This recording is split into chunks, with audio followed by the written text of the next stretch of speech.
that feeling, because we literally had 40 quid in our arse pocket to open this business with. 40 pound, I remember it, two £20 notes in my pocket, and that's all we had. And it was like literally all in, and it was like, right, we're going to start a business on 40 quid.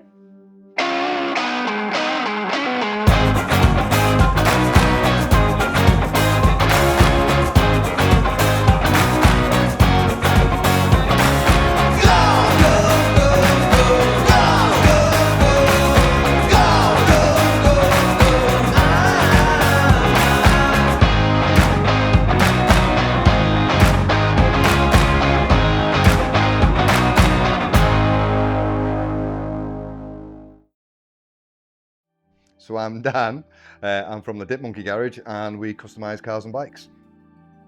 My name is Claire, and I am one of the owners of the Dip Monkey Garage. And at the Dip Monkey Garage, we customise cars for a living. But what we actually do is, sounds really corny, but we make dreams happen. When we've made dreams happen, we have so many customers that come to us with either a car that they have spent years and years and years to find, they finally got it, or it's been a car that they've eventually got that they've wanted since they were a kid. And when they come to us, they want to make it really personalised and unique to them. And when they come into the garage and they talk to us about their vision, if you will, it's kind of mine and Jan's job to get inside their psyche and see what they're seeing and make that happen. So whether that be through the route of the custom paint side of things that we do, the hydro dipping side of things, the lighting, the body kits, all of those sort of things that make a car different to what you see on the road. That's what me and Dan do. So when I say making dreams happen, that is basically we're creating that dream car for someone. I think what differentiates us from other companies is we like to do what's not been done before. We like to try out new paint jobs, and the wild and wacky side of things, that's what we like to do. I think it all stems to that decision. Boom, we're going to do it, make the jump.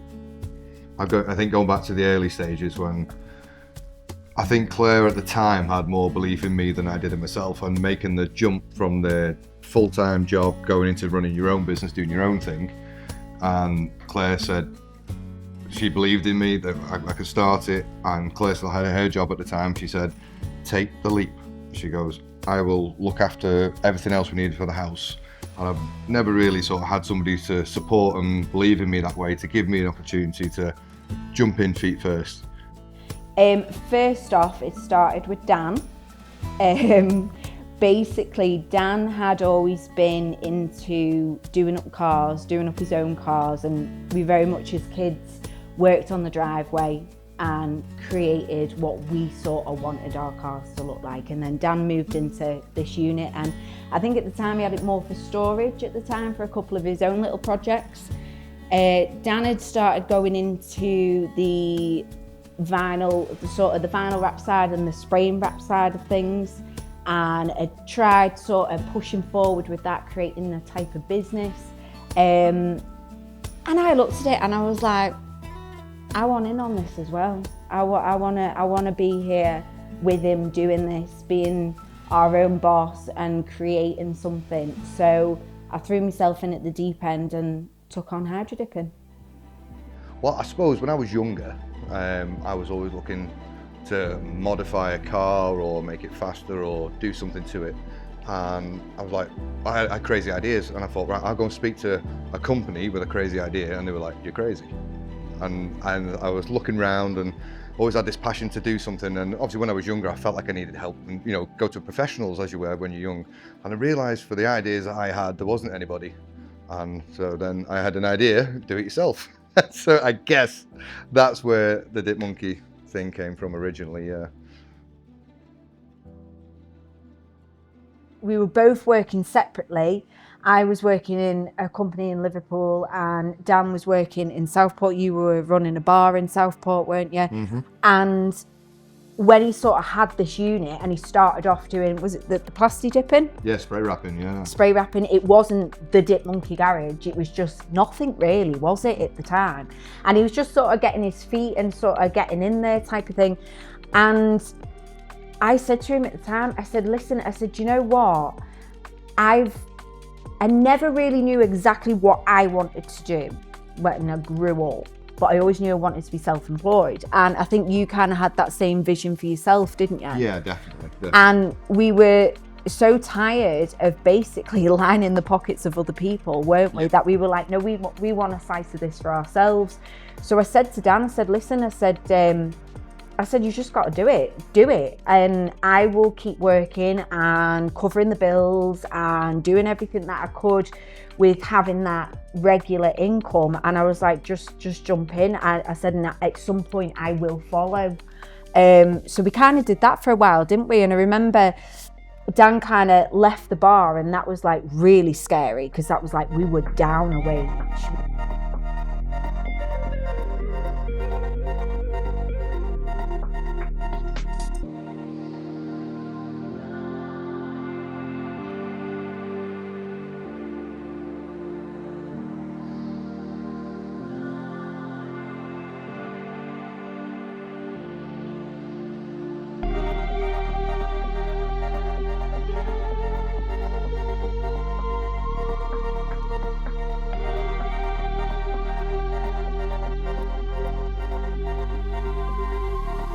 One of my first projects of the do-it-yourself thing, I had a BMW years ago. It was silvery grey, quite a nice car, nothing too exciting, and then I just really wanted a blue one, a bright blue one. I guess we're like looking into it, can I paint it, can I wrap it, and then I found another way of sort of doing like a spray wrap on it. I did my homework, did my research, and yeah, so I kind of like did a full vehicle colour change on my own to see how it worked out, you know, and it did. And then that led into one thing into another, and here we are today. And then what I was kind of doing is Dan was working in the unit and trying to get the ball rolling with that aspect of things. I remember travelling to Liverpool Monday to Friday and doing Saturdays as well as overtime. And I was getting there for 5:30 in the morning, working all day, driving back, going to pick the pups up, because we had two dogs and we had Alfie and Luca, didn't we? Going to pick them up, feeding them, getting them in the car, coming down to the unit. We'd work till 12, 1 o'clock in the morning. Easy sometimes, and then we'd go home, I'd fall into bed, you know, and then I'd be up again the next morning. I'd get in the car, go to Liverpool, you'd go to the unit. And we did that for a long time, that just continuous grind over and over. And I remember at times I'd close the bar up at like midnight, or if it was weekend, it'd be like 2 a.m, you know, and then, but there would be like another customer here that was expecting a Mercedes CLS, for example. I remember one night, I closed the bar up at 2 o'clock in the morning. Earlier that day, I'd done a full paint job on a set of wheels, and a lovely Mercedes 4-door coupe, and then at 2 o'clock in the morning, coming in here, opening up, getting the tyres back on the wheels, getting the car back on the floor so the customer could then come and pick it up at 8:30 in the morning, the following morning. I was literally going home like 3 hours sleep. Dip Monkey's greatest moment. Do you know, there's been, over the years, quite a few amazing moments. I think one side of it being that we've survived through some really tough times. I think we need to sometimes take credit for that.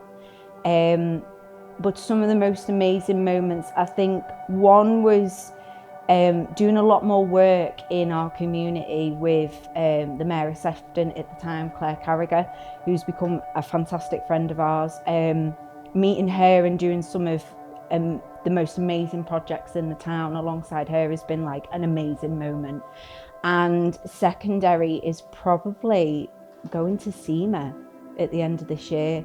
We're actually creating a build of our own alongside Petrol Hedonism, Chiro, the guy who runs Petrol Hedonism, and we're taking probably the smallest car to one of the biggest shows of the world. I think that's got to be right there at the top. Well, I drive a Mustang.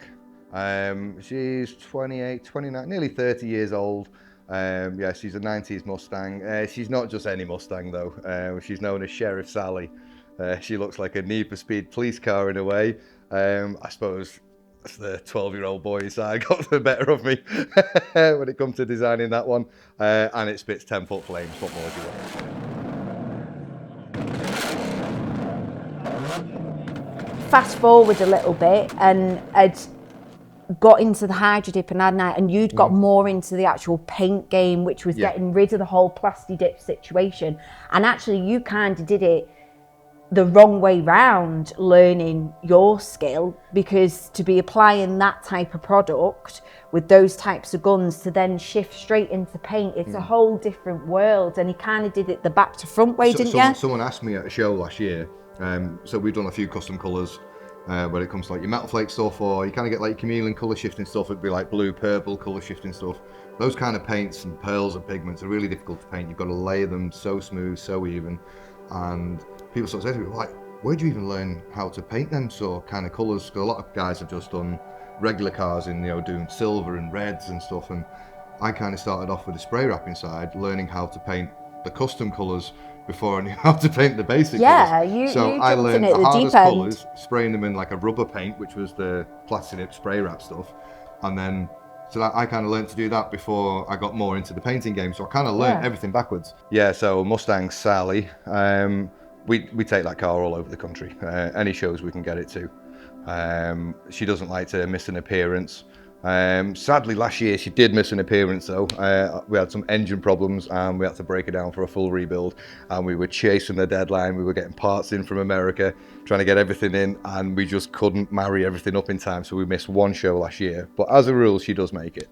Being together and working together and having a business together, the personal side of it is a big reflection on all of that. And we've had some really low points in our lives, really, really low, that obviously I wouldn't go into depth with on camera, but they've been really tough. And if I could go into depth with it, I think it could be quite shocking, but we've made it through those times. And I think some of the other hard times that we've had is the lack of money and just general things that I think a lot of people face anyway. But when you find yourself below the breadline quite a lot and struggling to keep going and keep a roof over your head and keep your responsibilities and your bills paid and your bills at your unit paid and find work and be smiley and happy and manage all of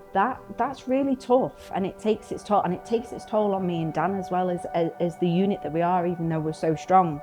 One of the proudest moments was getting the opportunity through Petrol Hedonism to go to the SEMA show in Las Vegas, which is basically the biggest automotive trade show in the world. Every TV show I've kind of watched from a young lad going up, they've always restored and built a custom car or a classic car to take to that show. And it's just only something that's been on TV. And then we actually got to go there last year, and then to just stand there and meet some of these builders and TV personalities and people I've watched on TV, and sort of to stand with them and have a chat with them. That was an amazing moment in the Dip Monkeys history. And we've had the no equipment, we've had the broken equipment, we've had the cheap equipment, we've had all of that. I mean, even like how many times at like Christmas and birthdays would Mouse, Mouse is my mum, everyone calls her Mouse, so if anyone watching this who knows us knows the almighty Mouse. Mouse would say to myself and Dan, what do you want for Christmas? What do you want for birthday? Dan would be like, can I have a spray gun? And I'd be like, can I have something from my compressor? Can I have that? It was always sort of the input from like Mouse and Sean at Stamford Road. The amount of time Sean's come in with equipment for us and, lent us things, given us things, bought us, gifted us things and everything. It's been those people, our nearest and dearest, who have like kept us going when at times we've been like, we need a roll of masking tape and we ain't fucking on it. It's like, it's been pretty crucial. I think we've been very lucky with the support we've had from like your mum, very people like Sean We always find a way, but just having that little bit of a support network and Oh, it's been a massive help. If we hadn't have had them, we wouldn't have survived as much as we have over the years. And I think that has to, you know, we're always proud of saying that, because it's not been easy, and it's definitely the hard graft. It has been hard graft, but it's not just been down to me and Dan. It's been massive input from people like Sean and Mouse, and, you know, other people along the way that is, you know, has really encouraged us and pushed us forward, and has been our saviours at certain times as well, hasn't it? Yeah. We've also learned a lot about the people around us. We are blessed in some ways where we've had some amazing people around us, and we've met some amazing people that support us 110%.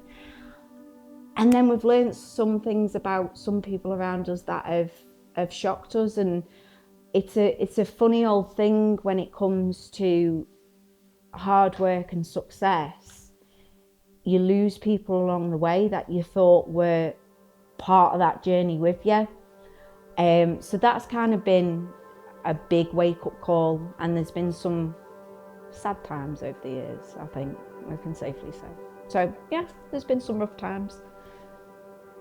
One of my fondest memories that I hold on to for me and you is when we branded the unit and the business as the Dip Monkey Garage, and we kind of painted the walls, and there was cupboards put in and workstations put in and things like that, and we kind of made it something. Yeah. And that morning we were due to officially open, announce to Facebook and Instagram and everything, and that we were open. I remember us standing outside and unlocking the padlock on the front, and that feeling, because we literally had 40 quid in our arse pocket to open this business with. £40, I remember it, two £20 notes in my pocket, and that's all we had. And it was literally all in, and it was like, right, we're going to start a business on 40 quid. Day zero, starting out. I'm trying to think now. We kind of had this place already, but had a main, you know, full-time job. And then the hardest thing was making that jump, starting a business from scratch, with no backing, no financial support, nothing else.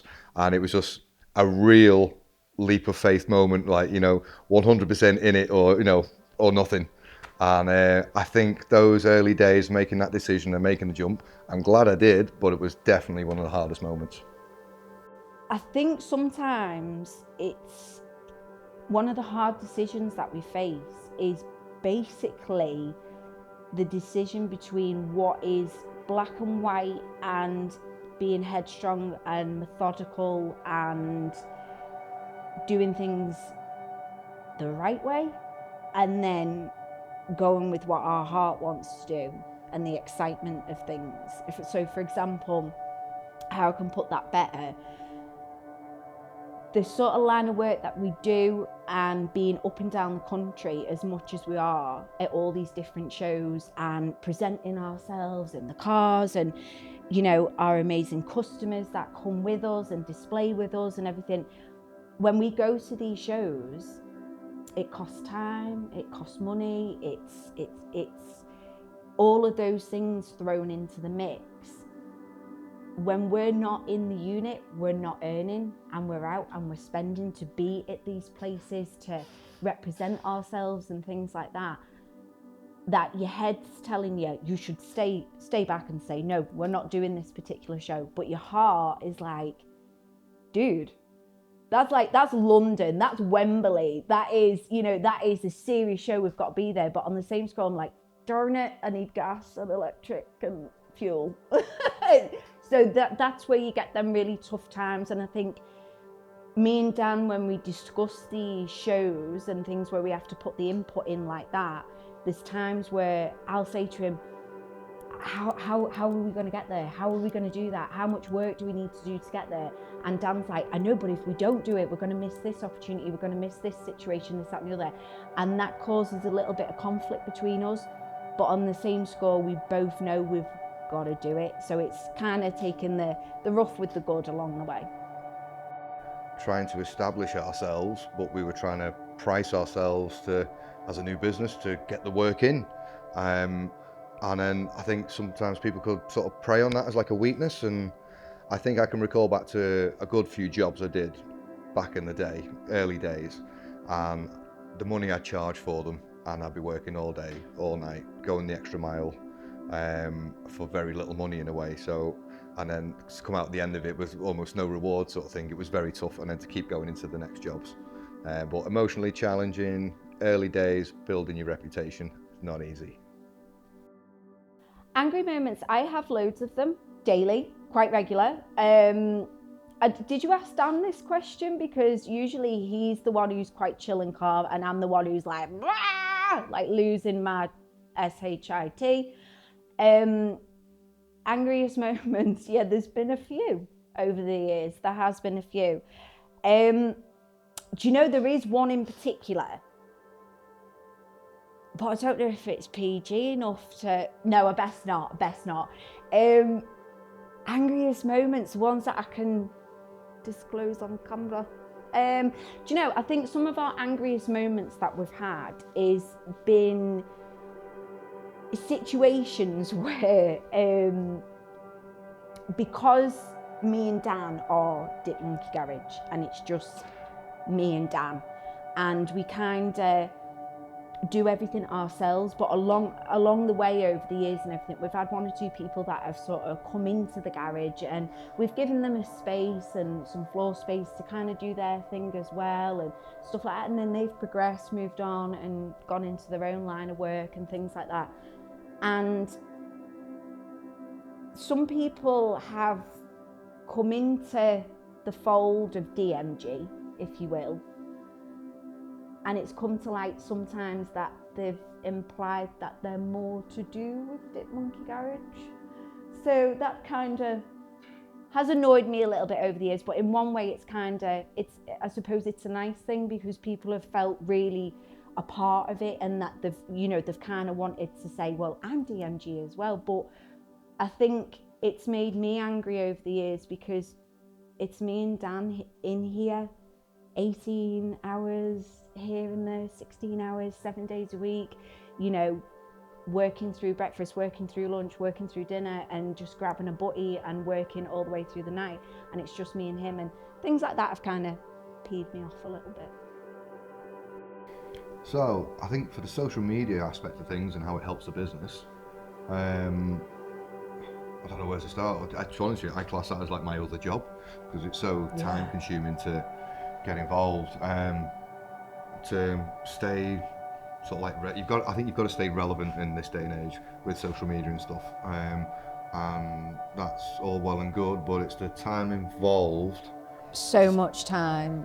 Yeah, to do that, to be able to post every day or have like a schedule, and even so, doing the work in here is one thing, and then trying to film it, photograph it, edit it together, get it out on the platforms, and that in itself, and sometimes we can work till 7, 8, 9 o'clock at night, and I think, right, this project needs to go online, and boom, before I know it's midnight, it's 1 o'clock in the morning, you start editing videos.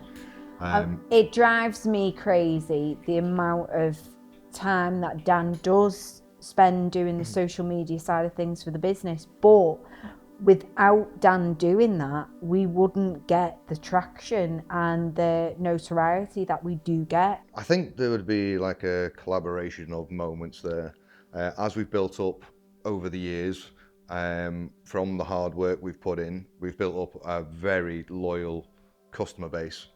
And so we've gone from doing like smaller jobs to bigger jobs. And then we got to a point where we were taking on full custom resprays. People's pride and joys were coming to us for a full hit, a full makeover. And that's something I'd always dreamed of. And I used to always look at like custom paints and geeky stuff, and it would be cool to paint a car that colour. And now we're the people that people bring their cars to do that too. And so moments like that as they progress, super cool, super cool. When I'd started hydro dipping, obviously that's the side of the business that I do. When I started hydro dipping, quite a few of our friends and everything gave me some parts out of their cars and things like that, and it was trial and error and practice, and basically effing up plenty and just trying to get my head around it. And I kind of busted myself as far as I could to make sure I got it right. And that moment where I kind of nailed a couple of those jobs for friends who trusted me with the parts, I did that, and then it was like, right, let's advertise this. This is what we're going to do. This is what Dip Monkey Garage is bringing now to the public. And it was getting that first inquiry, like that first message pinging on social media. And it's like, hi, I've got a BMW. Can I have my interior hydro dipped in carbon? And I'm like, yes, you can. Yes, you can. That is probably one of my happiest moments. And, you know, obviously, I come back to it, but it's SEMA. I mean, we are 6 years in to doing what we do, and me and Dan kind of had a game plan in the beginning that we were like, one day we'll get to America. Dip Monkey Garage will get to America. And it's happened in between 5 to 6 years, and that's like, what? That's crazy. So I think when we got that phone call off Chiro, when he phoned us and he said, listen, I've got this idea.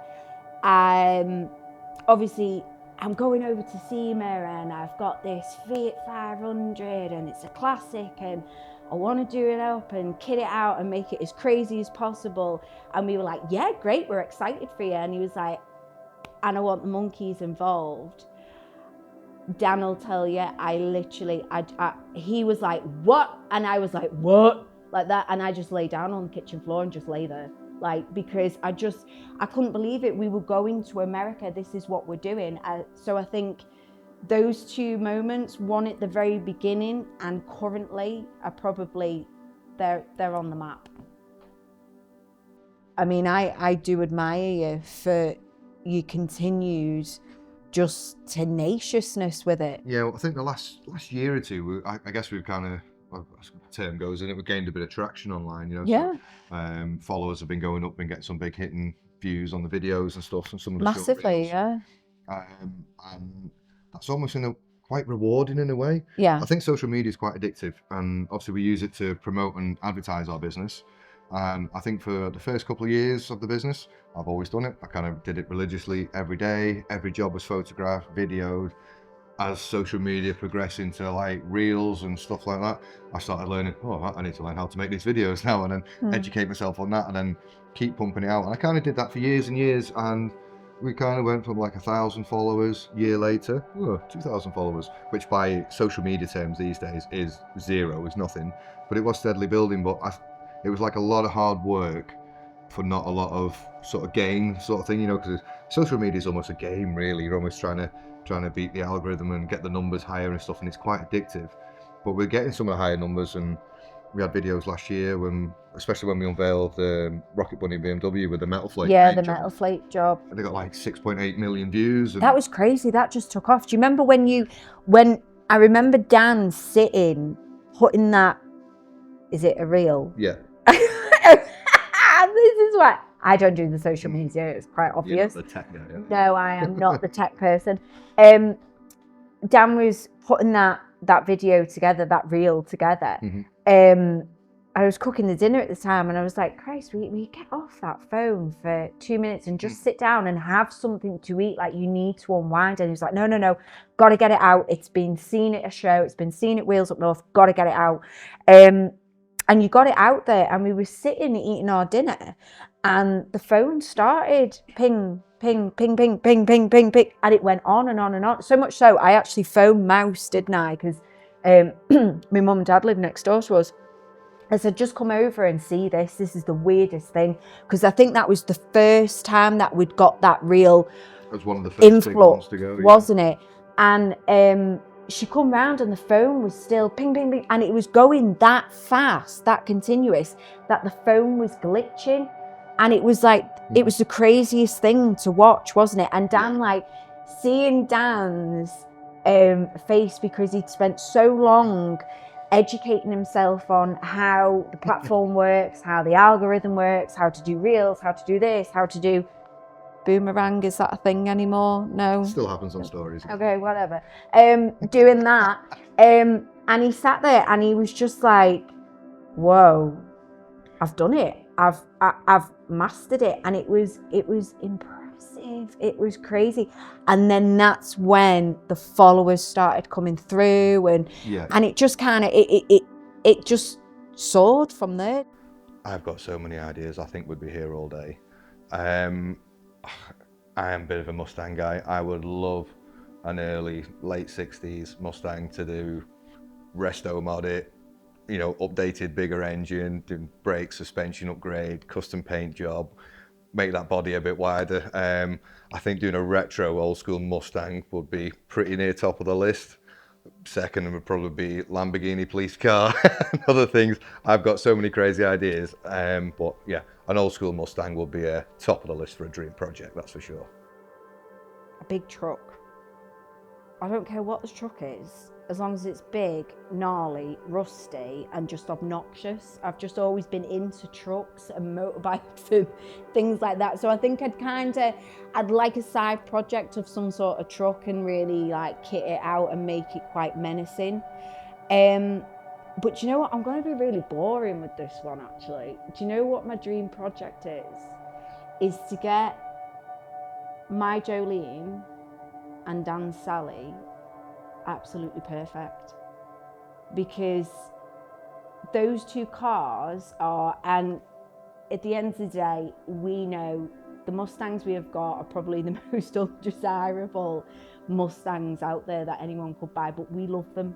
We absolutely love them. And them two cars, especially Sally, has very much thrown us out there into the public eye. And there's something about them two old girls that all the squeaks, the things breaking on them, needing parts and chasing things with them, that I think if there was a time where we got some time, they'd probably be my two dream projects, would be to get them absolutely immaculate and perfect and utter beasts.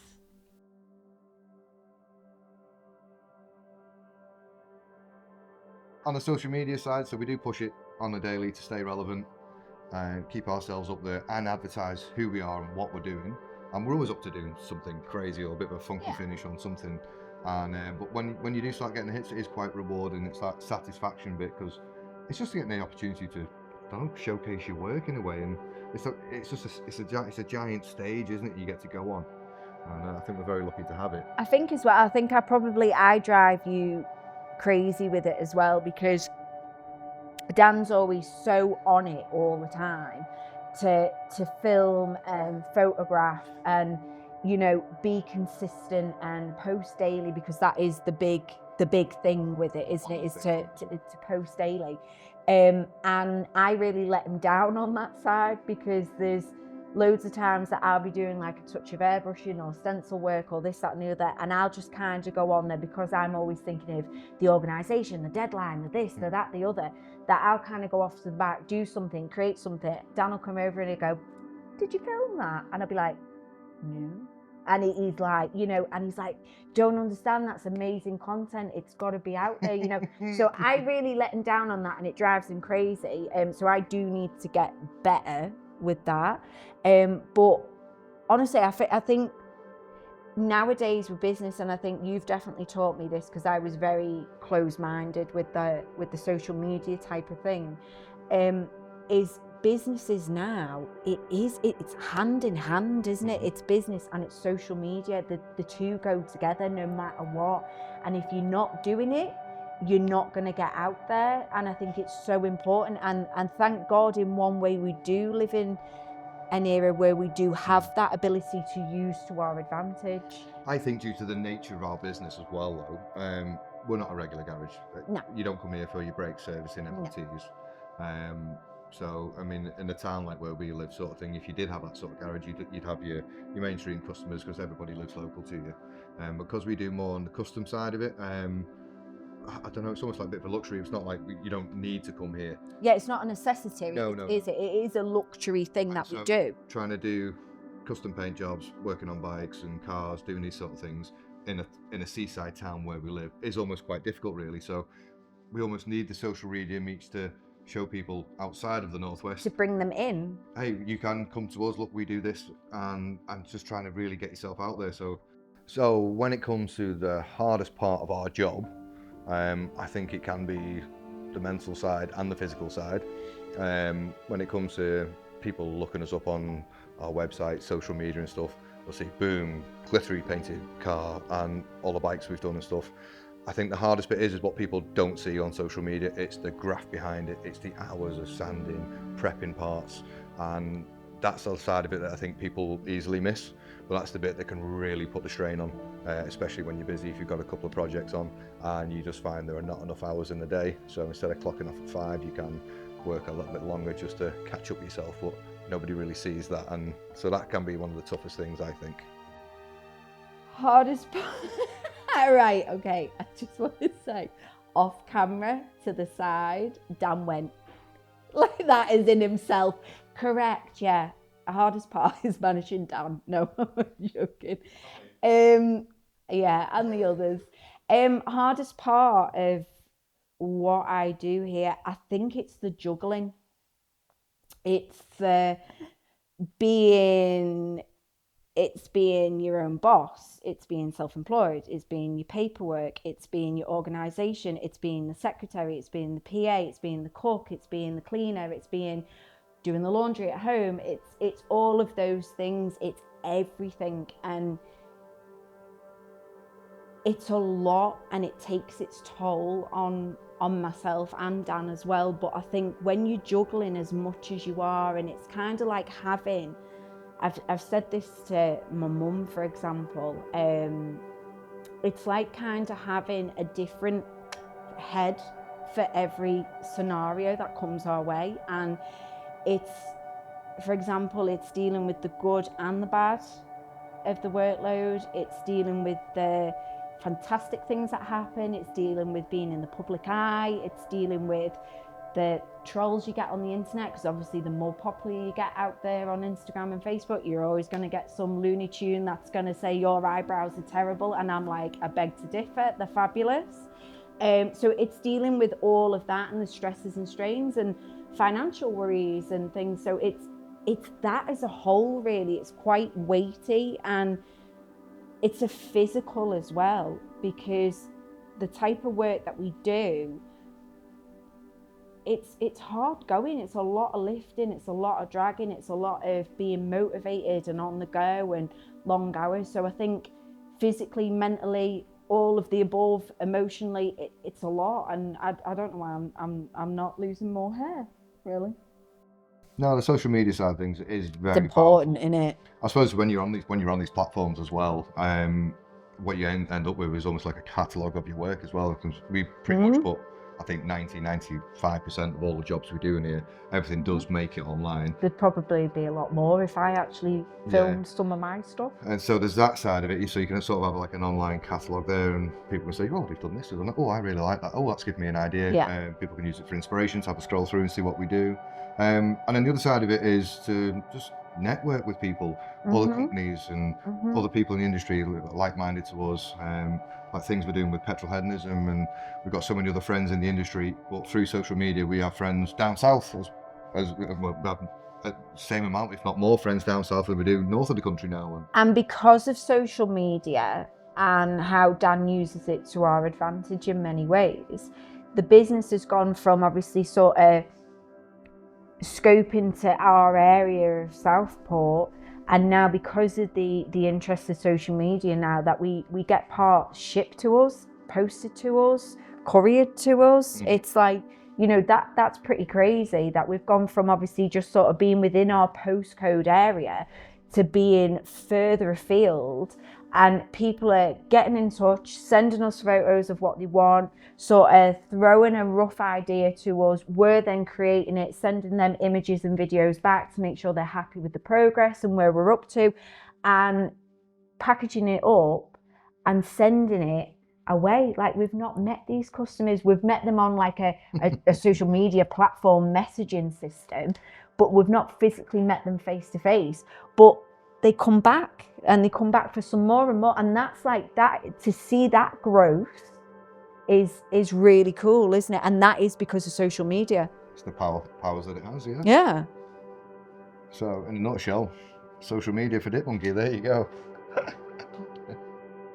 We are quite happy with what we're doing. We're building up step by step. I think it'd be nice maybe one day if we could have a bigger premises, keep building the loyal customer base. Like I said, we do a lot around the country doing different shows, whether we could progress further in that side of things or whatnot, you know. But just importantly, building our reputation for what we are and building Dip Monkey as a brand and really just getting it out there. That is the main long-term goal, I think. Now, anyone that knows me knows what this answer is, and it's world domination. I'm throwing it out there. It's on the vision board and it's world domination. No, I'm joking, but it is. I think my ultimate vision with Dip Monkey is to become a brand. Be the best at what we do, develop and evolve, become bigger and better, obviously, but to become a brand that people recognise, not just in this area and a little bit further afield. I mean, we're going to America. I want America to know who the Dip Monkey Garage is. I want them to know who Dan and Claire is, and I want them to want stuff on their cars from the Dip Monkey Garage. So that is the vision. So the kind of people that come to us bring their pride and joy to us here at Dip Monkey, and then they trust us with it to do a transformation, a change, whether it's a paint job, body kits, adding things on. And I think the most rewarding bit is when they walk through those doors and they see their pride and joy in here with its new Dip Monkey look, and their faces when they light up, because they're car guys, bike guys and girls just like we are, and when they see the transformation and it's putting a smile on the face, and when job satisfaction is really quite there, and we see somebody so made up with it, and then you see that, you know, they can't wait to get them out to shows, local meets and stuff, and they're super happy with what you've done. And yeah, job satisfaction when people see the makeover, brilliant, never gets old. Best part of my job is being a boss lady in the industry. I'm proud of that. I'm really, really proud of that. I think when it comes to cars, bikes, trucks, anything with an engine, that type of thing, it's predominantly more male based, we presume. Now, being in this line of industry that I'm in and doing the amount of shows that I do, I know there's a hell of a lot of badass women out there doing what the men are doing. And I'm not saying it's, you know, we're against them or anything like that. It's not about that. It's just we're not seen as much. And I think that is a big thing to be in this line of work as a female at my age. Doing what I do can be tough, but I'm proud of it. I like doing what I'm doing. I like being my own boss. I love working with my partner. I love working on cars. I love getting dirty. I love having masking tape on my finger because I've cut it today. You know, I love that. I'd rather do this 100 times over than do something else, for example. So I'm proud of that. I think that's my happiest is being me in this job. Following on from this social media side of things, I would like to say thanks to everyone that's been involved with us on social media. Without the followers and loyal supporters, and whether it's friends and family locally or the guys in Africa and India that are following us as well, you know, but it all does make a difference. So you guys so far have been amazing, so thanks for helping us on our journey. Thank you very much for that, for supporting us that, and just taking the time to watch the videos and comment and like. It just makes a massive difference. But I think I'd also like to say a few thank yous to some important people. Definitely, yeah. I think when it comes to influential people in the business, and I think for the business outside of Southport sort of thing, what we do when it comes to going to shows, like we've touched base on with the SEMA build and stuff, I think there's a massive thank you's got to go to Chiro, who runs Petrol Hedonism. Yeah. It's through his organisation of events, and we got friends a couple of years ago, I don't. We just got on great, didn't we? Yeah. British Motor Show, and he's just kept us involved with things, and he's always invited us. I think he had faith in us as well, didn't he? In a weird and wonderful way, I don't know why. He literally had trust and faith in us, and without Chiro's input with so many things, we would not be doing what we are doing now and progressing to do in the future as well. So there is a massive, massive thank you to Chiro, Petrol Hedonism, and obviously Chiro's team as well, and the guys that support him. Obviously that has an influx on us as well. So, you know, there's got to be a big thank you to Chiro. But I also would like to say a huge thank you a little bit closer to home as well, which is obviously with Sean. Yes, definitely. Mr. T. Maybe throughout this documentary you might get a chance to meet Sean. Sean is he's a gem, isn't he? So go back to the beginning with Sean. So our big bearded brother. Yeah. So going back in the early days when I was messing with cars and stuff like that, before we had this place, I think we've had the building here for about 10 years now. So basically I would turn up at Sean's yard and he'd be like, all right kid, what's going on? I'd be like, want to put a new exhaust on this car because it's going to sound lovely. And he'd be like, what are you doing that for? And I say, can I borrow this? Can I borrow your jack? Can I borrow some tools? Borrow. I think he knew there was no harm in me. I was just an idiot that loved cars. Yeah. I think he quite liked that about me. And so I'd be down the yard, just getting in his way. Oh, sorry, yeah, I'm just borrowing that. Oh, thank you. You're not using that? Yeah, thank you very much. So anyway, got to a point, we were down there quite a lot, got good friends with him, we'd help him out as well when we could, between working and stuff. And then Sean found out about a unit in Southport coming available, and in the town we live, units for doing car stuff just don't come up very often at all. It crossed my mind for a couple of years, I thought, oh, I wonder if something came up cheap, maybe it'd be a good idea. Anyway, so Sean came to us one day, he went, listen, I know a guy, he's got a unit. Right, anyway, I want you guys to go and do your own thing now. Because basically I was just getting under his feet all the time. Politely telling us to get lost. But he sort of said, he goes, go and do it, you'll smash it. He did it. And I was like, no, I'll just get it. And I used to have like a lot of Japanese imports, so a mate of mine, Jason at the time, he had a Supra. I had me two 200SX, my S13s. Yeah. I think I had the Sleeker as well. And it was kind of something just to put the cars in and work somewhere. But he's like, no, just go for it, jump and do it sort of thing, you know. So Sean had like early faith in us, like early doors faith in us, and he's literally through thick and thin, through really tough times. I think Sean's bailed us out more times than I can remember.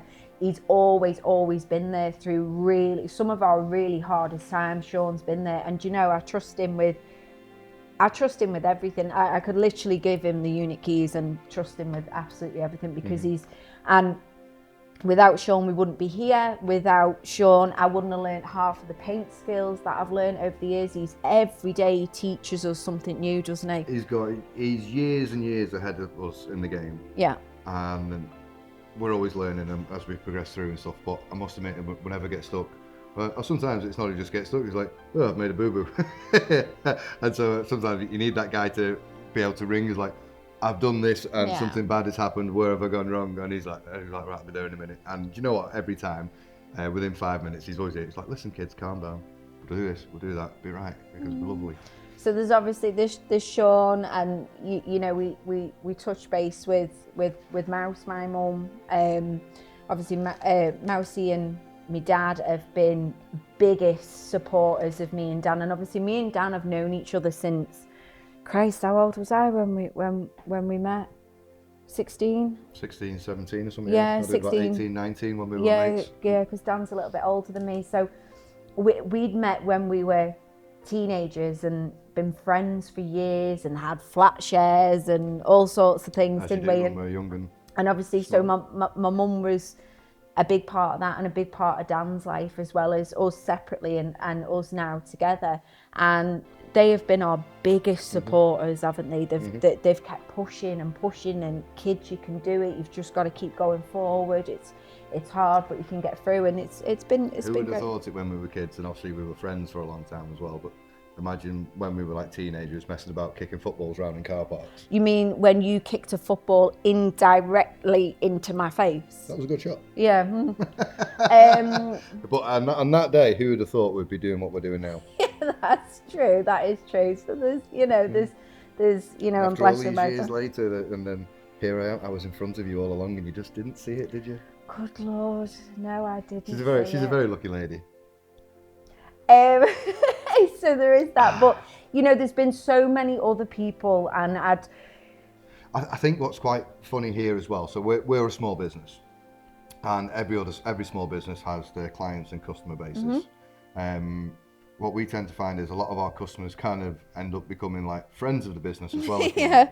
So how that kind of works is we don't just always, well, obviously like Claire's reference, we do parts and send them all over the country, but we have a lot of like loyal people in the Northwest that come here with the cars. And then when it comes to us doing a show, we'll go out to a show down south or wherever we're going. And that's a lot of miles that we're doing, a lot of miles and time. And we'll speak to Chiro and he'll say, right, Petrol Hedonism Underground, Wembley Park's going to be amazing, and bring some of your guys. And so what we kind of do, so our friends and customers, we've worked on their cars and whatnot, and then we kind of get them all together, and then we take them to Petrol Hedonism Underground at Wembley and show them all off. And so having customers that become friends of the business is quite unusual, but it's really unusual, lovely. But it's a massive bonus. But I think as well, with the customers that we've had who've become friends and everything, every time we have a show to go to where we want to showcase Dip Monkey Garage, they're there straight away every single time, aren't they? And they're like, Donna, Tracy, the list goes on, Julian, they all come and support us. And that is, so basically what we're trying to say in a nutshell is, thank you so much for the love and support that you show me and Dan daily. Because without you guys, we wouldn't be able to do what we're doing today.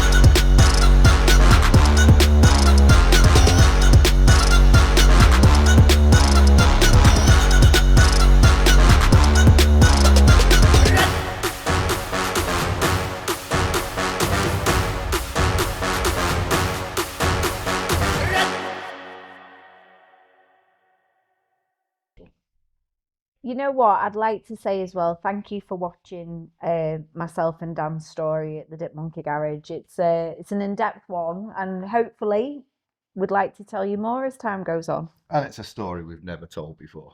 Very true. Here we are and how it all began. So there you go. Now you know. And here's for the next one. Thank you.